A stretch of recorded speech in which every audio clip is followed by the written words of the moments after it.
So I played over 500 games now on Master Yi in WildRift, and I just want to talk a bit about builds, summoner spells, runes and anything else I just discovered in this time. For the all-time stats here, I noticed that I got MVP in around half of the games I won, and definitely saw an improvement there compared to the current season, where I got MVP in like 80% of the games. So I definitely think I improved since I started playing Master Yi in WildRift, and let's break things down here. Let's start with the build. There I ended up with my current favorite in the bottom left, which is basically a full lifesteal build, giving you some resistances from Wit's End and Death Stance, and also some survivability with the shield bow. If you need more anti-shield than anti-heal, I would go for a Serpent's Fang situational here against stuff like Set or Shen. And yeah, let's go to summoners. There I ended up with Flash as my favorite, testing Cleanse, Barrier, Ghost, yeah, and of course the classic Flash. And it just helps you get the really good engages, chasing enemies over walls if you time the Alpha Strike too late. It's just the best overall, it can be used offensive and defensive, so I'll stick to that. And I will get to more like runes, clear, mechanics, decision making in the following full gameplay. My blade is yours. First thing I do when I get into a game is think if I should change anything about my build, and in this one I would swap out the anti-heal item for Serpent's Fang, because Lee Sin, Orianna, Morde and Nautilus all have a shield, but I don't need it as badly as me rushing it or anything, so I'm just gonna swap it out at the end. Then let's get to the clear here. I was watching the rank 1 China and learned from his clear, starting at blue buff now. Pulling it out while you're attacking, Alpha Strike a second time once it's back up. Then you need to get it down to a bit over 200 here and make sure it attacks you right before you walk to the Grom, so it doesn't instantly chase you and loses aggro. You skill your third spell and instantly use it on the Grom. And then you save your spells apart from one Alpha Strike on the wolves. Walk it out again to save some time and just smite the wolves. Here, perfect showcase. Using Flash instead of Smite. Really a masterclass right here. Then you have the ward on the Raptors. That's where you gotta start. That's what the rank 1 does. And after it's at 300 HP you can pull it towards the red buff. And then here you just use another Alpha Strike again, saving your third spell for the Crux. And you can pull out the red, I think at 240, but I make sure it doesn't reset by getting it to 150. And then Alpha Strike them both together here again too. Use my third spell on the Crux. And then your Alpha Strike will be back up to finish up the last two Crux. Then I use my Sweeper. In this case I get spotted by the Callista's thing here, so I clear that. But yeah, you get to the crab around 140 with this clear, with a full clear. So I'm just gonna clear the vision here. They've seen me a lot now, so the Lee Sin is coming here. I have double strike up, so I go for 3 auto attack resets with third spell and meditate, getting a lot of damage on him there. He's kinda chasing me, trying to steal the crabs, so I go back and check if he's still there. Would have been a kill if he was, but yeah, he left then, so I got the crab and recalled, get my Omnivamp boots and a longsword, and then I just go back to clearing if top is no really good gank there, check if the crab is done, do the Grom into wolves. And then your blue will not be respawned yet if you didn't gank before, so I'm gonna hover around top lane here for a potential counter gank, and yeah, the Lee Sin ganks him. Luckily he gets the Mordekaiser, but he also dies to Lee Sin, and I will do the cleanup, follow the Lee Sin flash, meditate reset, third spell reset, and get the tower dive here. Then I push the wave in, and I think here I made a mistake by not pushing for at least one plating there. Since top and jungle were dead, I probably could have easily gotten 2 platings, which is like 1 kill in gold. And while I was going back here, Pantheon ult made the Orianna walk to me, so I flashed over there to help him. Followed her with the Alpha Strike. Didn't really need to time it because she was still in Alpha Strike range. Here Alpha the Raptors do not make Lee Sin put me under the tower there by jumping over. And I just steal his Raptors, and now I should be going back here. I built the lifesteal part from the Blade of the Ring King first, and then I will have enough gold to get another dagger. 30 gold off another one, but I'm not gonna wait for that, it will take a bit too long. If I'm just like 10 gold off, I would wait there to get another dagger. After I got the crab, the Orianna was still pushing, so I went for a chase here. She has that move speed ability as well, so I'm not catching up very easily, but it's gonna run out here and I get the resets in to get my Alpha Strike back, so I can just Alpha Strike her again. Even though my ult ran out, I got her there. And now Lisa will be around here for the Rift Herald. By the way, definitely always prioritize Rift Herald over Drake if you can. It's the way better objective, gives you a ton of gold, but also don't really force it. Lee getting some decent damage in on me here. Thought I could maybe go for the Mordekaiser.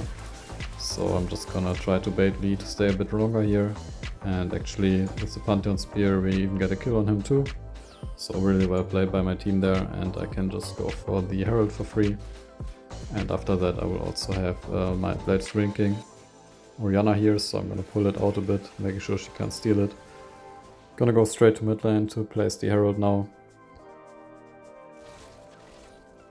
And since the enemy team is not already on Drake, I have time to reset for my Blade of Shrinking and Quicksilver. Can afford bows since I got the first turret with the Herald.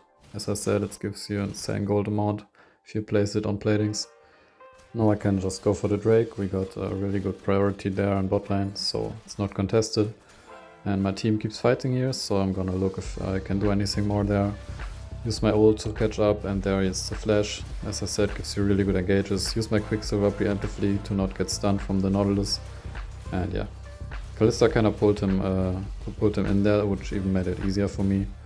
And he's trying to go for me after that, so he's just gonna die as well. We get the turret.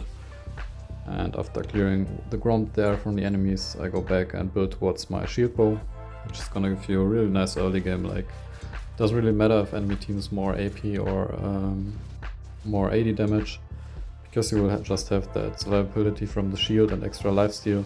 And after that you can decide if you want to build Wit's End or Death Stance first, depending on which type of damage the enemy team has more.